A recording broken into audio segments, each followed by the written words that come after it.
네, 발제를 맡은 충남연구원 강마야입니다.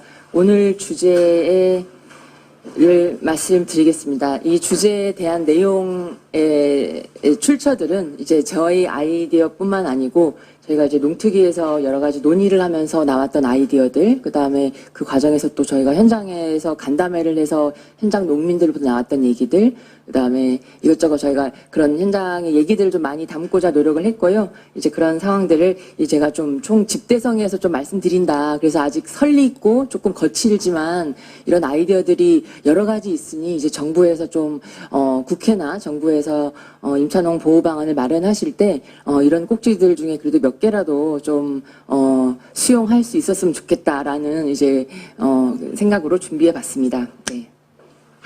그러면 자료 16페이지 보시면서 말씀을 좀 드리도록 하겠습니다.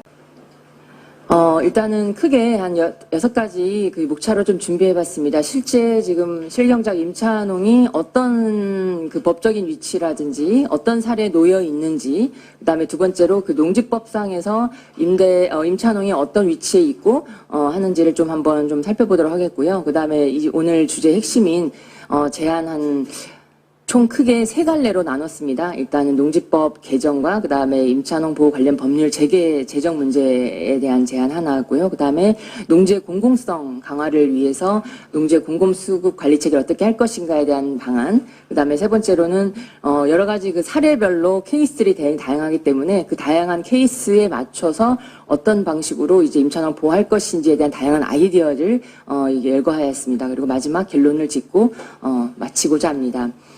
일단 현행 농지법을 보시면 원칙적으로 이제 임대차가 불법적으로 이제 그러니까 원칙적 임대 금지 하에 예외적으로 열거를 한 열거주에 입각한 포지티브 방식입니다. 그래서 본인도 모르는 사이에 이제 불법 임대차 범위에 속해버린 게 지금 임차농 현실이 지금의 현실입니다. 지금 나열했던 그런 지금 컴마 있잖아요. 농지은행을 통해서 임대차 사업을 신청한 임대차, 그다음에 불가피한 사정으로 한 임대차, 예외적 소유가 인정되는 상속 인용농지, 그다음에 영농 여건이 불리한 지역에 있는 임대차, 이것을 제외하고는 모두 다 불법이라는 거니까 이게 바로 포지티브 방식인데요. 그러니까 현행 농지법에선 이에 해당하지 않으면 다 불법으로 임대차를 보기 때문에 실제로 지금 현장에서 벌어지는 일들은 이거 외에도 다양한 유형들이 있는데 이런 것들이 실제로는 사실 불법이라고 낙인 찍기 굉장히 조심스러운 용어이기도 하지만은 어쨌든 지금 현행법에서는 다 위법으로 보고 있습니다. 그래서 이런 현행에 따르면 방안은 뒤에서 다시 설명드리겠지만 좀 시대의 변화와 현실을 좀 반영하고 헌법과 농지법 취지를 훼손하지 않는 범위 내에서 그 농지 임대차 조항을 예를 들면 지금 포지티브 방식이라고 했는데 네거티브 방식으로 좀 개정하는 방법, 그 다음에 이게 농지법에서 다 보호가 가능하지 않다고 하면 농지 임대차 보호법을 제정하는 등의 모색이 필요하다. 그런 아이디어도 좀 나올 수 있겠습니다. 그리고 현재 지금 임차농이 또 어떤 위치에 있는 그 상황이냐면 농업인 자격 유지를 위해서 이제 다음 17페이지인데요. 이제 소유주가 이제 재산상 아니면 조합원 유지의 목적으로 아니면 투자 목적으로 그다음에 상속의 이유로 그다음에 각종 보험료, 세금, 직불금, 농업인 수당 가치 이런 농업인 자격이 있어야만 하는 경우에 이제 가상으로 이제 농지 소유주가 되는 상황에서 그것에 따른 이제 임대차 계약을 작성하지 않고 농사짓는 분들이 이제 불법으로 이제 인정받지 못하는 법 테두리에 인정받지 못한 임차농들이 되겠습니다. 그래서 이런 것들은 그 소유자 자체가 이제 가짜 농민 자격 유지를 위해서 방조하는 수단이 많이 되기 때문에 양도소득세 감면이라든지 그다음에 이번 조사가 한 번으로 끝나지 않고 계속돼야 되는 조사의 필요성, 그다음에 앞으로 이런 것을 계기로 이제 농지관리 체계를 조금 더 우리가 개편해보자는 그런 방안들까지 나올 수 있겠습니다. 그 다음에 어떤 경우가 있냐면 또 이제 공사를 통한 임대차 계약 자체를 모른다거나 아니면 조금 더 터부시한다거나 계약서를 좀 쓰지 못하게 되는 그런 경우들이 있습니다. 그러니까 이거는 정보를 몰라서 하는 경우도 상당수 있기 때문에 공사를 통한 그 농지 임대수탁 사업에 대한 어떤 안내, 그 다음에 그렇게 했을 때 제3자 지정이 아니고 실제 해당 농지에 농사를 짓는 임차농에게 우선권을 부여하는 방식. 그 다음에 이 공사가 좀 심리적으로 많이 좀 거리감이 있기 때문에 이제 임대차 계약 업무를 지자체가 한시적으로 좀 이번 조사 기간 동안에 맡아서 하는 방식들. 그 다음에 차제에 지자체의 농지 관리 체계를 좀 구축하는 방안들이 모색될 수 있겠습니다. 그러니까 여러 가지 경우의 수를 두고 그거에 따른 대응 방안을 한번 생각해 보자는 말씀으로 드리는 겁니다.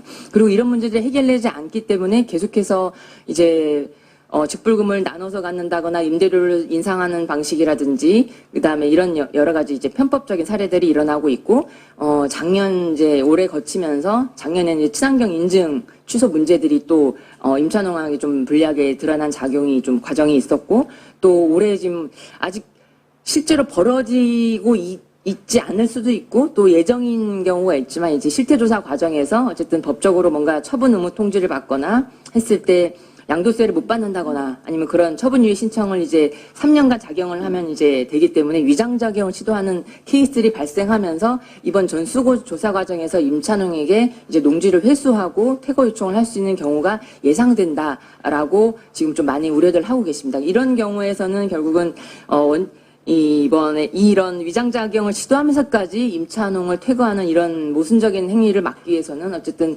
이번 기회에 차제에 농지의 공공성 강화 원칙을 다시 한번 좀 천명하고 농지의 공공수급관리 체계를 한번 모색해보는 어떤 시발점이자 좋은 계기가 될 수 있겠다. 그 위기가 또 기회로 될 수 있다는 말씀을 좀 드리면서 서론을 마칩니다. 그러면 지금 현실은 어떠냐? 농지 법상에서 그러면 임차농들이 어느 수준에 있고 어느 정도 불리한지 이제 보호받지 못하는 정도를 한번 좀 살펴봤는데요. 소유자랑 이제 그 임차농 간의 법적 책임성이랑 이제 보호 정도의 수준 차이는 있겠지만 어쨌든 불법으로 아까 그 열거한 거 이외의 경우에는 임대인과 임차농이 모두 위법한 가능성이 있다고 합니다. 그래서 뭐 누가 불법인가라고 따지기보다는 이제 농지법에서는 불성립되는 그런 지금 상황입니다. 판례와 흐름을 보면은 책임의 무게와 불합리함은 분명 갈립니다. 그러니까 책임은 임대인에게 있을지라도 법적으로 보호하거나 이런 거는 불리한 거는 임차농에 훨씬 더 불리하다는 것으로 지금 나와 있습니다. 예를 들면 말씀드린 표 1처럼 임대인과 임차농은 어쨌든 위법 가능성이 둘 다 있습니다. 하지만 구조적으로는 임대인이 본질적으로 위반한 거죠. 왜냐하면 작용을 하지 않고 있기 때문에 경자일반 윤칙이 더 큰 법이 그런 원칙이 정신이기 때문에 임대인이 본질적으로 위반했다라고 볼 수 있다고 합니다.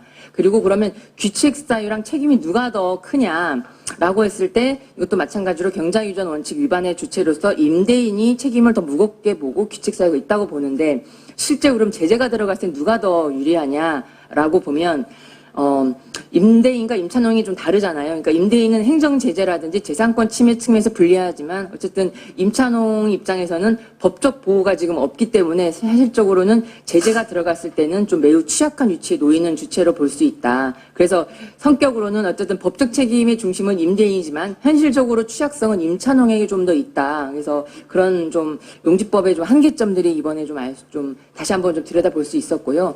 그다음에 기존의 어떤 판례를 봤을 때 묵시적으로 임대차 인정을 그럼 인정해 주느냐라고 봤을 때 농지법에서는 임대 자체를 아예 제한하기 때문에 예외적으로 해당할 때만 인정하기 때문에 계약이 형식에 따른 이전에 이게 허용되는 관계인지를 먼저 본다고 합니다. 그래서 법에서도 임대차 관계 사실상 존재한다고 인정하지만 효력은 되게 제한적이다. 그래서 이런 거죠. 그러니까 임대차가 있었다는 사실은 인정하지만 그래서 보호해달라라고 했을 때는 거기에 대해서는 제한적으로 보고 부정적으로 본다는 게 지금의 좀 판례인 것 같습니다. 그리고 예외적으로 또 몇 가지 고려사항은 또 있을 수 있습니다. 뭐 실경작하느라든지 아니면 선의로 뭔가 했는지, 그러니까 모르고 했었는지, 그 다음에 투자 가능성과 뭐 이제 이런 농업 재배 소득이 뭐 온전하게 의존하는 경우 몇 가지를 보고는 법에서도 이런 거는 좀 예외적으로 고려사항이 인정해 줄 수 있다. 그러니까 이거는 임차농을 보호해 줄 수 있는 권리를 따지는 게 아니고 그냥 형평성 차원에서 제한적으로 조정 가능한 수준이라고 합니다. 그래서 조금 불리한 위치라는 거 여전히 좀 기존 농지법 체계라든지 기존 판례에서 그렇게 좀 보고 있었고, 그 다음에 일부 또 법학자 변호사 같은 경우에서는 이게 민법과 농지법을 봤을 때 어느 게 더 우선이냐 봤을 때 법원에서 판단이 또 갈릴 수 있는 그런 좀 열악한 위치에 있기 때문에 지금 농지법만으로는 어쨌든 임차농을 보호할 수 없는 건 좀 명백한 사실인 것 같고, 그렇기 때문에 별도의 이제 법 제정이 필요하다는 얘기가 좀 나오는 것 같습니다.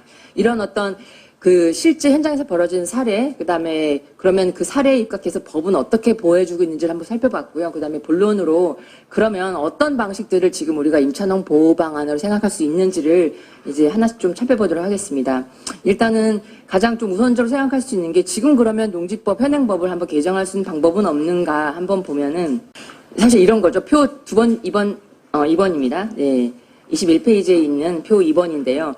현재 법은 아까 말씀드렸듯이 여전히 경자유전 중심이고 임차농을 제도권 밖에 좀 밀어두는 구조인데 현실은 임대차가 그냥 만연해 있고 이 임대차 기반에 의해서 이 농지시장이 움직이고 있는 구조입니다. 그래서 결국은 법과 현실이 굉장히 차이가 난다. 음성적 임대차는 굉장히 높은 비중인 반면 권리의 부재라든지 이거에 따른 투자 위축이 만연해지고 있다. 그래서 현재 법의 구조는 포지티브 중심으로 지금 금지 중심으로 가고 있는데 이것을 제도안으로 지금 끌어들지 못하는 부분들, 그 다음에 임차농이 어쨌든 생산 주체인데 보호장치가 부재한 것들, 그 다음에 규제는 강한데 이용은 비효율적인 측면들이 지금 현재의 그 법과 현실의 괴리 안에서 발견된 법의 구조적 문제점이라 볼 수 있을 것 같습니다. 그러면 농지법의 개정사항으로서는 이것도 뭐 많은 선행 연구들이 있지만 임대차의 부분적 양성화, 그 다음에 임차농의 최소한 권리를 보장하는 항목, 그 다음에 임대차 등록제 도입이라든지 경자 유전 원칙의 재해석, 그러니까 이게 뭔가 완화가 아니고 현실적으로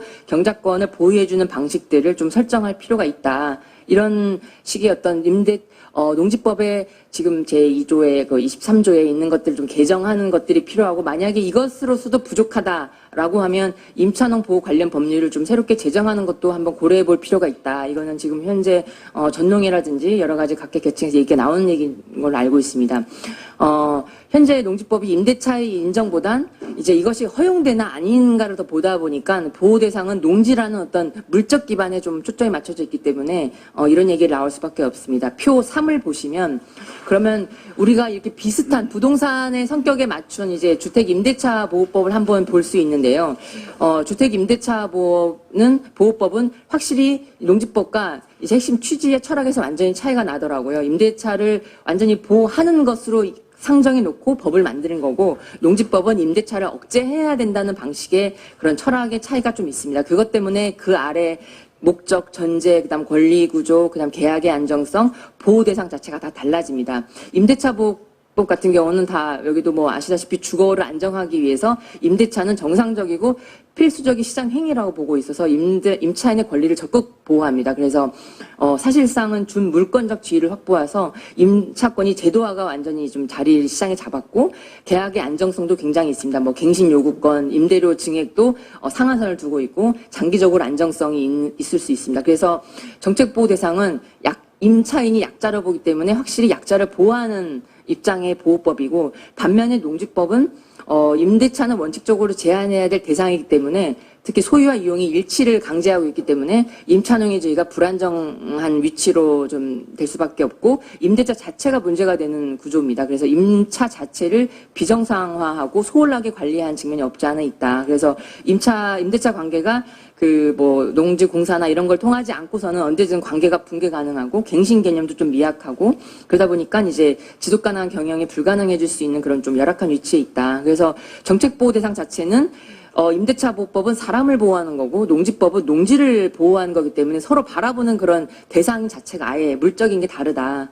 그렇기 때문에 이렇게 만연하게 지금 이렇게 시장이 이렇게 되지 않았나라는 생각이 듭니다. 그래서 이런 것 때문에 이제 새롭게 농지 임대차 보호법, 임차농을 보호하는 법률을 제정하자는 내용들이 좀 등장할 수밖에 없고 지금 시점에서 좀 기존에 얘기 나왔던 이제 피상적으로 나왔던 얘기보단 좀 깊은 논의 수준에서 얘기가 되고 좀 가능하다고 하면 농지 전수질투 조사 과정에서 좀 입법 제정의 노력들이 좀 있어야 되지 않을까라는 생각을 해봤습니다.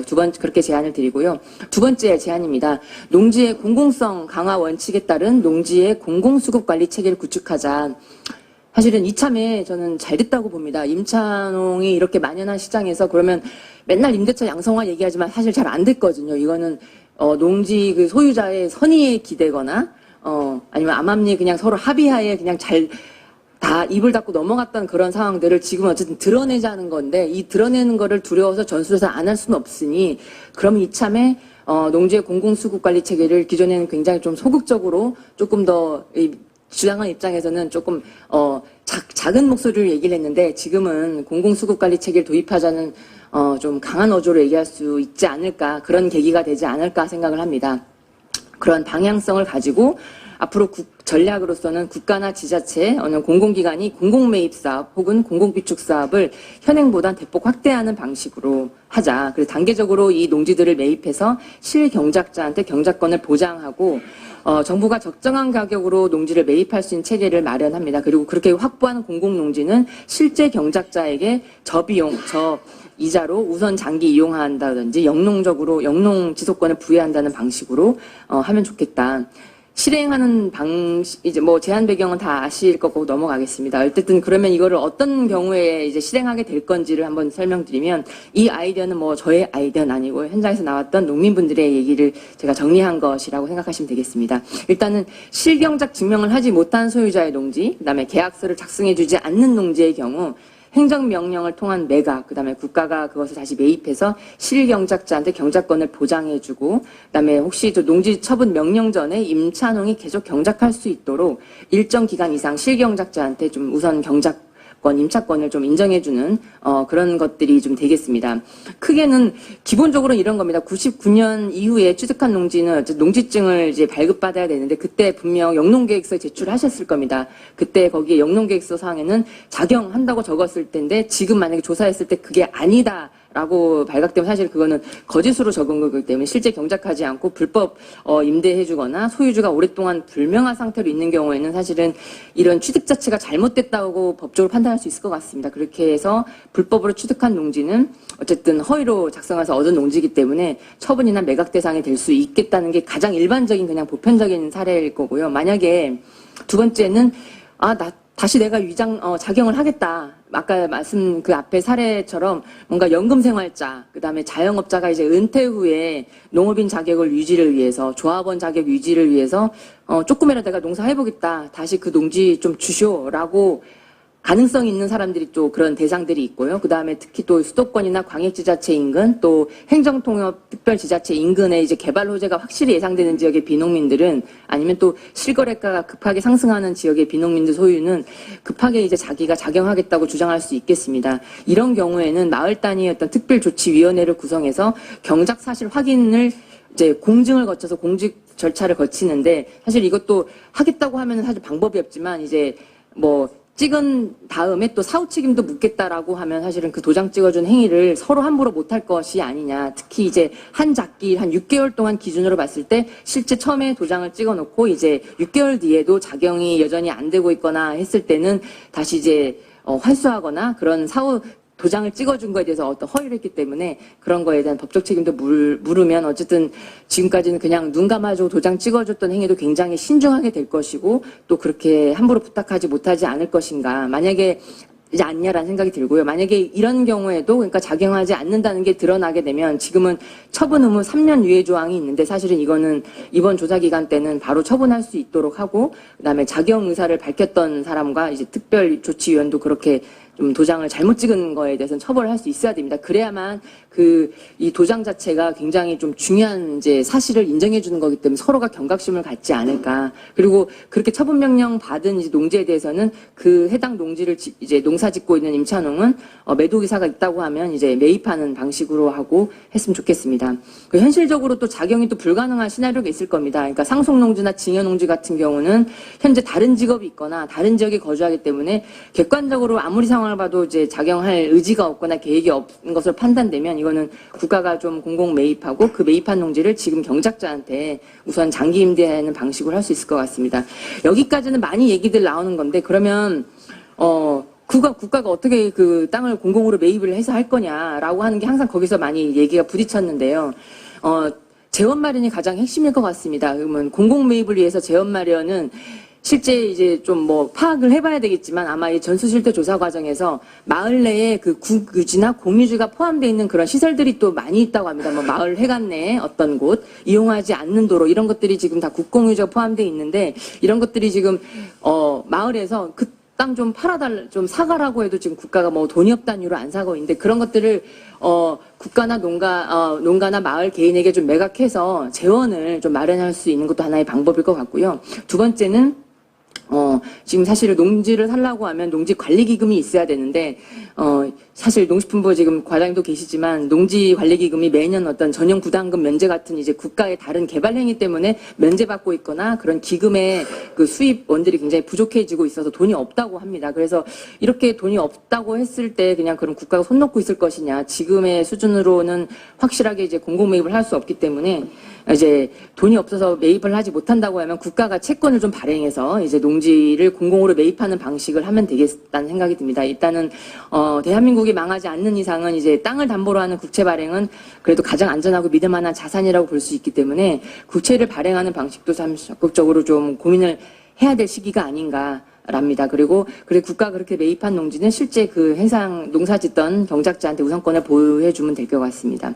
그리고 이제 국채를 발행하면 이자 부담이 필요한데, 이자 부담 같은 경우는 좀 실경작자가 임대료 수준으로 지불을 하면 사실 국가도, 좀 그렇게 대한 부담이 이제 채권 발행에 대한 이자가 또 같이 서로가 좀 부담하는 거기 때문에 부담이 없지 않을까. 그리고 국가는 재정 여건이 생길 때마다 국채를 회수하면 될 것입니다. 그리고 우리나라 신용도가 올라가면 이자가 점점 국채자가 떨어지기 때문에 이자가 떨어지면 또 국채 가치 상승하는 구조이기 때문에 결국 우리나라 경제가 또 잘 돌아가면 이것들이 선순환 구조로 맞물려 돌아가서 좀 국채 발행에 대한 그런 부담이라든지 좀 그런 게 덜하지 않을까. 사실 이 사항은 농식품부 혼자만의 추진은 한계가 있기 때문에 이제 국무조정실 차원에서 좀 조정이 좀 필요하다. 라는 생각도 들고 국가재정 운용계획에 반드시 이런 내용들이 좀 포함이 된다고 하면 장기적으로 또 그게 뭐 불가능한 시나리오 아니다라는 생각이 듭니다. 그리고 점차적으로 이제 국채 발행 투자 좀 하고요. 그다음에 국가 외의 광역지자체, 기초지자체 공유지 확대 정책도 예를 들면 마을 단위에서 공유농지를 확대한 경우 아니면 도유지나 시유지나 궁유지를 자체로 확대한 경우에 인센티브로서 마을발전기금을 매칭해 준다던가 아니면 이렇게 했을 때 교부세라든지 지방재정을 추가로 확충해주면 국가나 국가 외에 지자체나 이제 마을 단위에서도 공유농지를 점점 확대하면 뭔가 이제 기금도 생기고 재정이 생긴다는 그런 메리트가 있다고 하면 좀 더 이제 스스로도 자체적으로 진행할 수 있지 않을까라는 생각도 들고요. 그다음에 국토교통부에서 실시하는 여러 가지 그 토지 수용 제도를 이제 농지의 공공 매입 사업을 좀 사업범위에 포함시켜서 토지 보상금 재원으로 활용하는 것도 이제 방법일 수 있겠습니다. 그리고 이제 마지막 방법으로는 이제 지금 부동산 정책에서 도입 논의 중인 토지 임대부 방식인데요. 이제 토지는 공공이 소유하고 건축물은 분양받은 자가 소유한 형태인데 매월 임대료를 조금씩 내면서 상환하는 방식인데 농지의 임대부 방식도 한번 도입을 해보자. 그러니까 국가가 농지를 매입하고 농민은 매월 임대료를 조금씩 내면서 향후 한 20, 30년 뒤에는 추후 자기가 농지를 소유하게 되는 그런 구조로 한번 법 제도를 한번 바꿔보자라는 것도 할 수 있겠습니다. 그 외에 모든 가능성을 열어둔 아이디어들입니다. 이거는 여러 가지 그냥 좀 단발성 아이디어인데 좀 참고할 만할 것 같습니다. 이건 좀 순서를 좀 바꿨는데요. 일단은 소나기만 피해가자라고 해서 위장작용을 시도하는 경우를 대비해서 이번 방안으로서 이번 조사가 일회성 조사가 아니고 지속적으로 실태조사를 할 거다라고 한번 천명을 해보자라는 제안을 드립니다. 그리고 두 번째로는 농지관리기구의 체계를 좀 개편하자. 이참에 농지관리 조직 기반을 지자체로 좀 이양을 해서 마을 단위의 뭐 농지관리원이라든지 이런 것도 좀 줘서 이제는 좀 지자체 마을 지역에서 좀 농지를 관리하는 그런 좀 기반으로 가보자. 그다음에 가짜 농민 부재지주한테는 임대인에게 명확한 정책 신호를 줄 필요가 있다. 특히 가짜로 자료를 이제 임차농인데 만들어 달라 했을 때 그런 경우를 대비해서 지자체나 부처에서는 결국 여러 가지 자료들을 교차 검증해서 이 작용을 한다는 그 가짜 농민이 진짜인지 아닌지 그 진위 여부를 좀 가려낼 수 있는 교차 검증 시스템도 조금 마련해 둬야겠다. 그 다음에 두 번째 경우는 당사자들도 불법 임대차인 줄 모르고 하는 경우도 많습니다. 그래서 농어촌 공사를 통한 임대 수탁 사업에 대해서 좀 안내와 홍보가 좀 필요하고, 예를 들면 그렇게 했을 때 또 제3자가 또 농지를 또 가져갈 수 있기 때문에 현재 임차농이 좀 해당 농지를 좀 계약할 수 있도록 우선순위를 보장할 수 있는 사업지침의 좀 보완, 수정 보완도 필요하겠다. 그 다음에 임대차 허가제 혹은 신고제의 관리 주체를 좀 지자체로 접근성을 현실화 있게 하자. 사실 지금의 그 농민들을 얘기를 해보면 농어촌 공사보단 지자체의 접근성이 더 많이 좀 더 가깝기 때문에 이런 부분도 좀 지자체로 이번 조사 기간 동안에만이라도 한번 해보는 건 어떨까, 사무를 좀 이관하는 건 어떨까 좀 생각을 해봅니다. 그리고 부재지주가 위장작용을 좀 하기 위해서 임차농에게 각종 증빙서를 요구하는 경우가 있을 텐데 이런 경우를 대비해서 불법 임대차 신고센터를 운영해서 좀 자진 신고했을 때 유예를 좀, 처분 유예를 좀 지연시켜준다든지 이런 것들이 좀 필요할 것 같고요. 그 다음에, 실경작자 경작권을 보장한 다양한 방법들을 이제 뒤에서 이제 토론자분들이 좀 여러 가지 말씀해 주실 걸로 생각을 합니다. 그리고, 조사 과정에서 법률과 제도상 준비해야 될 그런, 그러니까 현장에서 해야 될 건 해야 되지만 중장기적으로 좀 해야 될 것들이 경과조치 규정 제정이라든지, 그러니까 법 적용 기한을 한시적으로 조금, 명시하거나 자율 설정 기간을 해주는 그 경과조치 규정을 마련한다거나, 그 다음에 8년 작용 시 양도소득세 감면제도 폐지 같은 어떤 법률 개정의 문제도 같이 소득세법 개정을 통해서 좀 진행해야 될 것 같고요. 그 다음에 농민의 농지 소유를 위해서 정책적 금융자금 지원도 좀 필요할 것 같습니다. 사실은 농민이 지금 농지를 살라고 해도 지금 뭐 농산물 가격은 오르지 않고, 농지 가격은 그에 비해서 굉장히 높기 때문에 사고 싶어도 못 사는 농민들, 오히려 살 여력이 지금 아예 없고 살 생각을 아예 못 하시는 분들도 계시지만, 이런 분들을 위해서 또 농지 소유를 위해서 조금 저금리로 아예 뭐 마이너스 이자에 가까운 농지 매입 자금도 확보하자는 그런 아이디어도 주시고 계십니다. 예, 결국은 말머리 말씀드리면 이렇게 임차농에 대한 여러 가지 장치들을 좀 던져봤는데요. 임차농에 대한 보호는 결국 농지를 관리하고 보존하는 길이라고 생각합니다. 농민 대부분이 사실은 자가농과 임차농이 좀 나는 임차농이야, 나는 자가농이 할 수가 없이 사실은 한 농가가 임차농과 자가농 식물 동시에 갖고 있습니다. 그러다 보니까 이 임차농은 그냥 우리 농민 전체의 문제입니다. 중첩된 이제 신분을 가지고 있기 때문에. 그러니까 이거는 임차농만의 문제라고 치부해버릴 수가 없고, 이거는 그냥 우리 농민 전체의 문제다. 그렇기 때문에 이런 것도 좀 경각심을 가져야 되는 것들. 그 다음에 대안은 어떻게 마련할 거냐라고 봤을 때, 앞서 제가 사례에 좀 많은 시간을 할애했는데 결국은 굉장히 농지 전수 실태 조사에서 100이면 100가지 사례가 나타날 겁니다. 그런 사례를 좀 복잡 다단할 텐데 이것들을 좀 유형화하면은 그 안에서 분명 길이 나온다. 아까처럼 농어촌 공사에 가는 걸 몰랐다 하는 경우는 그에 맞는 안내를 해주면 될 것이고, 이거는 위장작용을 한다라고 눈치를 채면 이제 그거에 따른 대응들이 여러 가지 방안들이 그 사례별로 나타날 수 있기 때문에, 그리고 우리는 아직 근데 그 사례가 비중이 얼마인지, 수치가 얼마인지 모릅니다. 그러니까 그것 때문에 전수실태 조사가 필요하다는 건데, 어쨌든 그런 것 때문이라도 지금 사례별로 정량적인 현황, 정성적인 수치 현황들을 좀 뽑아내서 이후 그런 사례들을 유형화해서 그거에 맞는 법률 재개정과 제도 개선 방안이 기존에는 선언적으로 명시적으로 했지만 지금은 조금 더 구체적으로 들어갈 수 있는 의무가 발생한다라는 생각이 듭니다. 그리고 이 전수실태 조사 이후에 후속정책과제 도출은 지금 얘기한 것도 굉장히 거친 내용이기 때문에 좀 다듬어서 좀 정제될 필요가 있다. 그리고 이 후속정책과제는 농지가만의 숙제가 아닙니다. 제가 볼 때는 이제 농지가 긴밀하게 연결되는 직불금, 보험금 이런 것들은 또 농업정책관, 농업소득정책과 협의가 필요한 거고, 또 인증 문제는 임차농이 쫓겨나는 문제는 또 친환경과와 협의가 필요한 거고, 또 농촌의 공간의 구조 효율화, 그러니까 이용의 효율화라든지 집적과 규모화를 위해서는 결국 구획정비가 돼야 되는데 이건 또 농촌의 정책국가도 협의가 필요한 내용이고요. 그 다음에 데이터가 나오될 텐데 이 데이터는 또 다시 농민들한테 이제 보조사업을 집행할 때 아니면 중복수급 문제 아니면 과학농정을 위해서는 또 정보통계정책 담당관실 아니면 차세대 농업정보화 추진단과 협의가 필요해서 이 실태조사를 나오는 여러 가지 숙제들이 농지과만 해결해야 될 문제가 아니고 범부처 차원에서 대응해야 된다라는 생각을 말씀드리면서 발표를 마치겠습니다. 네, 이상입니다.